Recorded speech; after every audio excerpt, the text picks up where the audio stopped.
കാസർഗോഡ് കൂളിക്കുന്നിൽ ആഡംബരത്തോടെയായിരുന്നു ജിന്നുമ്മ എന്ന ഷമീനയുടെ ജീവിതം. സാധാരണക്കാർ താമസിക്കുന്ന പ്രദേശത്തെ ഇവരുടെ പ്രവൃത്തികൾ നാട്ടുകാർക്ക് പോലും അജ്ഞാതമായിരുന്നു. ഗ്രാമീണ അന്തരീക്ഷമാണ് കുളിക്കുന്നിന്.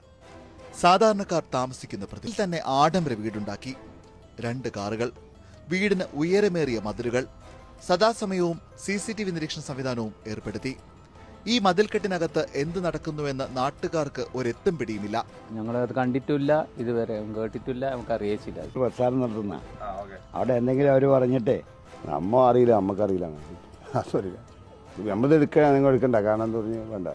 കൂളിക്കുന്നിലെ അക്യൂപങ്ചർ ചികിത്സകയാണ് ഷമീന എന്നാണ് പലരും വിശ്വസിച്ചിരുന്നത്. സ്ഥിരമായി കൂളിക്കുന്നിലെ സ്വകാര്യ ക്ലിനിക്കിൽ രോഗികളെ ചികിത്സിക്കാനും ഷമീന എത്താറുണ്ടായിരുന്നു.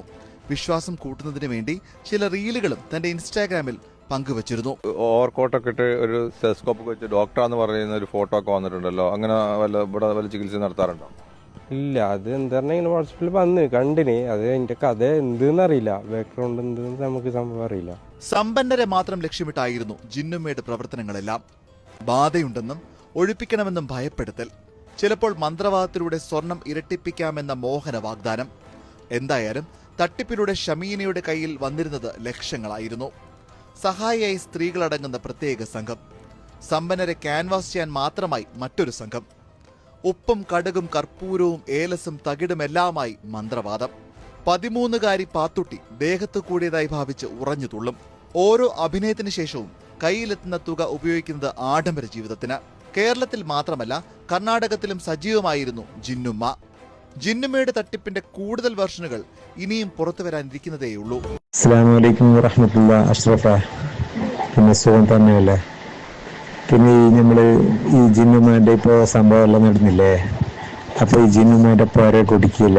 AP ഉസ്താദെല്ലാം വന്നിന് ആടെ വൃദ്ധ എന്തിപ്പോ സലാത്ത് വാർഷികം എന്തെല്ലാം ഉണ്ടായിരുന്നില്ല അന്ന്. ജിന്നുമ്മന്റെ ഭർത്താവ്, ജിന്നുമ്മ എന്ന് പറഞ്ഞ പെണ്ണുങ്ങളുടെ ഭർത്താവ്. അപ്പോ AP ഉസ്താദ് ഈജിപ്തിലേക്ക് പോലും ഈ പെണ്ണുങ്ങളെ എന്തോ അക്യുപഞ്ചറിന്റെ എന്തോ ചികിത്സ ആക്കാൻ വേണ്ടിയിട്ട് കൊണ്ടാനുള്ള പരിപാടികൾ പറഞ്ഞു. അത് ഇവര് അക്യുപഞ്ചർ ചികിത്സ നടത്തിക്കൊണ്ടായിരുന്നല്ലോ. ഇങ്ങനത്തെ കഥ ഉണ്ട് ഇതിന്റെ ബാക്കില്. ഈ AP ന്റെ ശിഷ്യനാണ്, AP ആൾക്കാരാണ് ഇവര്.